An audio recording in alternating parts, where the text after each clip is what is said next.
আসসালামু আলাইকুম ওরহমতুল্লাহি ওবরাকাতুহু। আলহামদুলিল্লাহি রাব্বিল আলামিন ওয়াসসালাতু ওয়াসসালামু আলা রাসূলিহিল কারীম ওয়া আলা আলিহি ওয়া আসহাবিহি আজমাইন। সমস্ত প্রশংসা আল্লাহ সুবহানাহু ওয়া তাআলার জন্য এবং দুরুদ এবং সালাম আমাদের সকলের প্রিয় রাসূল সাল্লাল্লাহু আলাইহি ওয়াসাল্লাম। আল্লাহ সুবহানাহু ওয়া তাআলা কুরআনুল কারীমে বলেন, ওয়ালাকাদ কাররামনা বানি আদম, আমি আদম সন্তানকে সম্মানিত করেছি, তাকে মর্যাদাশীল করে দিয়েছি। আল্লাহ সুবহানাহু ওয়া তাআলা অন্য সকল প্রাণী থেকে মানুষকে মর্যাদায় আসনে বসিয়েছেন। কেননা মানুষ একমাত্র আল্লাহকেই আহ্বান করবে, আর তার এই মর্যাদা আল্লাহ সুবহানাহু ওয়া তাআলাই দিয়েছেন তার কর্মদক্ষতা, তার ইবাদতের কারণে, তার আনুগত্যের কারণে। পক্ষান্তরে আল্লাহ সুবহানাহু ওয়া তাআলা এই মানুষকেও একেবারে নিকৃষ্ট পর্যায়ে চলে যায় সে ব্যাপারেও সতর্ক করেছেন।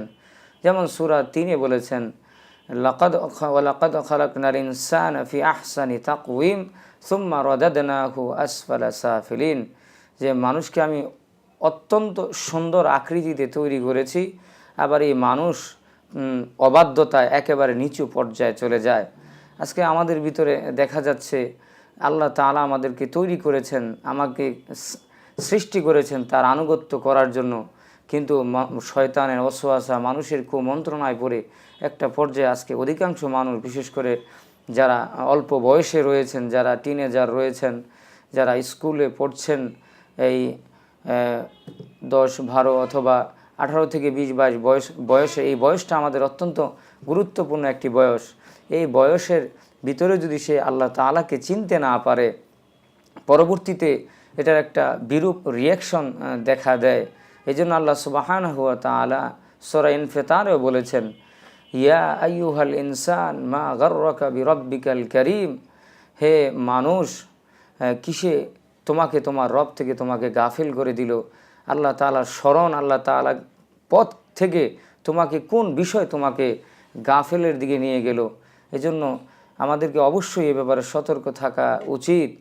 আমাদের চাল চলন, মুআমালাত, অভ্যাস, লেনদেন সব জায়গায় আল্লাহ তাআলার আনুগত্যের মাধ্যমে সন্তুষ্ট অর্জন করা উচিত। নচেত তার ভিতরে একটা ভয় এবং হতাশা, নানান পর্যায়ে সে এক সময় সে পতিত হবে এবং সে নিজের জীবন সম্পর্কে নিরাশ হয়ে যাবে। অতিরিক্ত গুনাহ পাপাচারের কারণে মানুষ একটা পর্যায়ে ধ্বংসের দিকে চলে যায়। এই জন্য রাসূলুল্লাহ সাল্লাল্লাহু আলাইহি ওয়াসাল্লাম আমাদেরকে বলেছেন একটি বিশুদ্ধ হাদিসটি মিশকাতুল মাসাবিতে উল্লেখ করা হয়েছে যে সালাতুন মুনজিয়াতুন, 3টি কাজ আছে যা মানুষ করলে তাকে রক্ষা করবে যত ধরনের ফিতনা, ফাসাদ, কুমন্ত্রণা, অন্যায়, পাপাচার থেকে সে নিজেকে রক্ষা করতে পারবে এবং আল্লাহ তাআলার পথে সে চলতে পারবে। এর ভিতরে প্রথমটি হচ্ছে যে ফাতাকওয়াল্লাহি ফিস সিররি ওয়াল আলানিয়া, যে গোপনে এবং প্রকাশ্যে সে আল্লাহ তাআলাকে ভয় করবে, তাহলে সে নিজেকে রক্ষা করতে পারবে। গোপনে এবং প্রকাশ্যে উভয় অবস্থায় যদি আজকে আমরা আল্লাহকে ভয় করি, আমি একা রয়েছি, আমি একা থাকছি, কেউ নেই, আমি কোনো অন্যায় করব না, আমি আল্লাহ তাআলাকে ভয় করব, এবং প্রকাশ্যেও সকল অবস্থায় সে যদি আল্লাহ তাআলাকে ভয় করতে পারে, তাহলে তাকে রক্ষা করা হবে।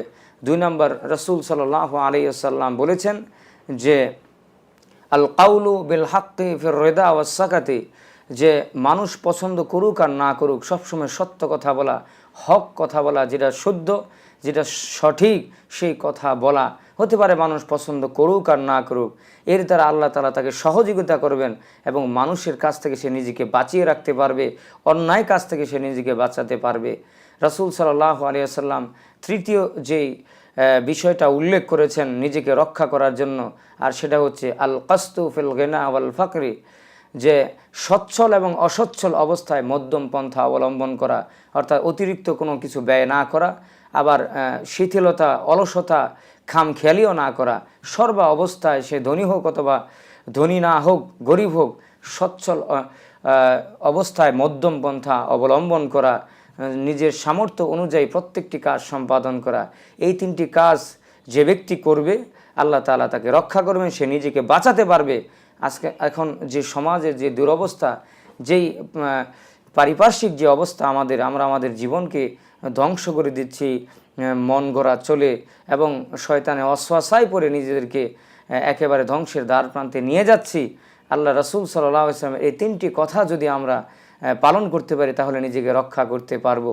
আল্লাহ সুবহানাহু ওয়া তাআলা সেই 3টি আমল করার তৌফিক আমাদেরকে দান করুক। আসসালামু আলাইকুম ওয়া রাহমাতুল্লাহ।